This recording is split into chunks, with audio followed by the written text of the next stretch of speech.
This is the Deep in the Weeds podcast. I'm Anthony Huckstep. From time to time, we're going to catch up with the people who have shared their story on the show. Dash Rumble and her partner Ross McQuinn experienced the highs of restaurant success in their first year of trade at Pilot in Canberra before the pandemic changed everything. But today, they're seating people in the restaurant for the first time since. Dash, how'd you feel this morning when you woke up? Hi, Huck. Thank you. I feel really good. I am so excited.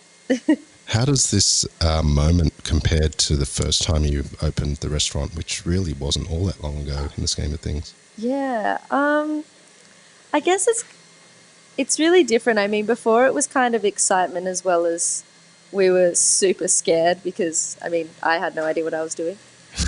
But now it kind of seems like we get a second chance to it kind of feels like we're opening another restaurant, but it's all in the same spot and we know where everything is, and it's kind of less stressful in some ways, I guess, yeah. But it's just super exciting, for sure. How have you prepared for this moment? You know, you're going to have 20 people in to dine.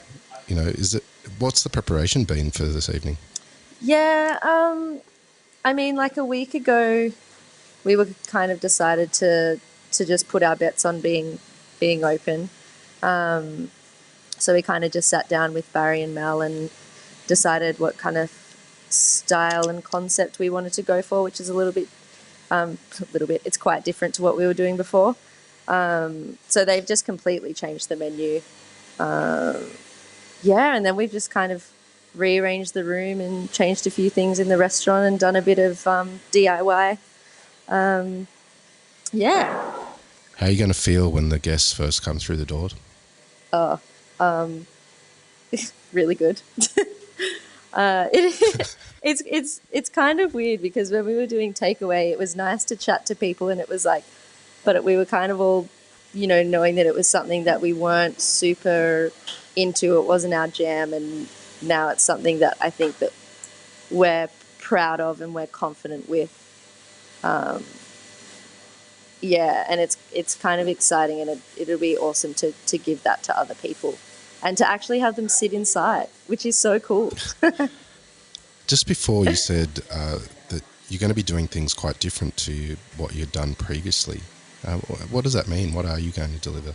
Yeah, so, we can only fit 20 guests in the restaurant, so that's adhering to the ACT and also just the 1.5 square metre rule.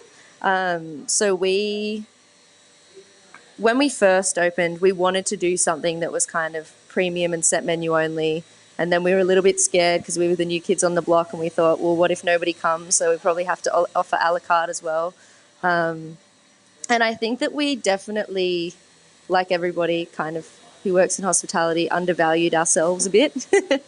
So I guess, now's our chance to kind of, because we have to make that higher price point. We're doing $120 per person, set menu only, 7 courses, or around about that, maybe more, maybe less, depending on the night.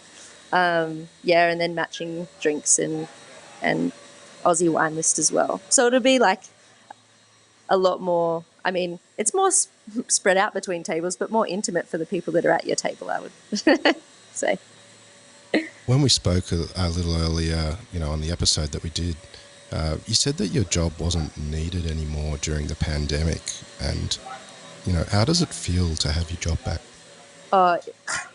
It is so good. I feel so motivated. I have been at the restaurant every day for the past 2 weeks, and I haven't even cared. It's kind of I feel like I've got so much energy. See how I'm traveling in a few months, but it's definitely broader. For all of us as well, the kitchen team, we are just so motivated. I definitely feel like I've been able to use my skills, and I hopefully can continue to do that for sure. The guests that you got coming in tonight, are they people that you know that are regulars? Are you going to see some familiar faces? Yeah, my parents are coming in. Thanks, Mum and Dad. Yeah, and we've got a few regulars, and it's just throughout the week as well, just seeing people's names kind of pop up. Last week, a lot of people were asking us, when are your bookings going to open? And of course, we wanted to do it right and not mess anything up, so we left it a bit late. But yeah, it's definitely, there's a few names that we don't recognise, but yeah, for the most part, definitely regulars and friends and family are coming in to say hi, which is really nice. It's been a pretty dramatic period of time. What has the pandemic taught you? I guess to be adaptable for sure.